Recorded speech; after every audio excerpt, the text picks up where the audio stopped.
Hello girls, it's Monday. So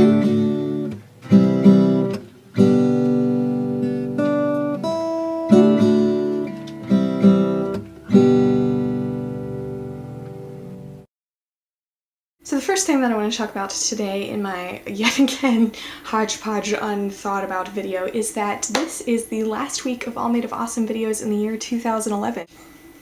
Which is simultaneously terribly exciting for the fact that we are almost a year old. We're coming up on our first year anniversary in the month of February, which is very exciting. It also means that in the next 2 weeks, so like 2 weeks from the end of this week, we won't be making any videos. This is because, as I'm sure all the other girls, well, we all know, but all of our viewers know too from us talking about it, we're all a little stressed with exams / holiday stuff. So I just want to take this opportunity to wish everyone the happiest of holidays, be it that you celebrate Kwanzaa or Christmas or Hanukkah or nothing at all, or Forever Day, like Alex Day, who's going to be on my radio show tomorrow from 4 to 6 p.m. Eastern Standard Time. You can listen online, there's a link below. Whatever holiday you choose to celebrate or lack thereof, I just hope that the rest of the month of December and the rest of the year 2011 are wonderful and full of good food and good times and lots of love. I love you. I am sending love to you. The thing that I actually want to talk about in my video today, which I just came up with about 30 seconds ago because I haven't thought of anything to talk about in my video because I have exams this week, is We Who Are About To, a science fiction novel by Joanna Russ.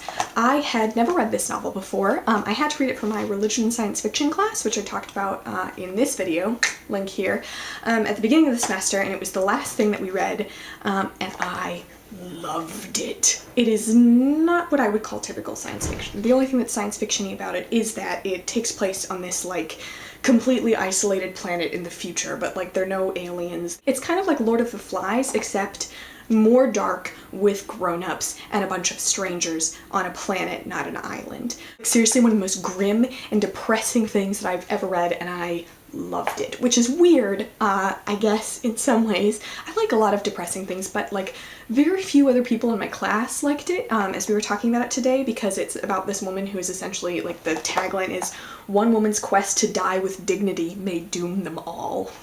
So in that sense, it's incredibly grim, but it's just really interesting because there's like this whole like dialogue throughout the 120 pages that it lasts about like what death means and what dying with dignity means and like what feminism means. I don't necessarily agree with everything about this book, but I found it a really fascinating thought experiment. And the whole element of thought experiments is what draws me to the genre of science fiction in the first place. So when I find a particularly profound or interesting or clever thought experiment, I find myself more drawn to the text, even if it's not as well written or the characters someone who I don't agree with or like. If any of you have read this, We Who Are About To by Joanna Russ, I want to know your thoughts.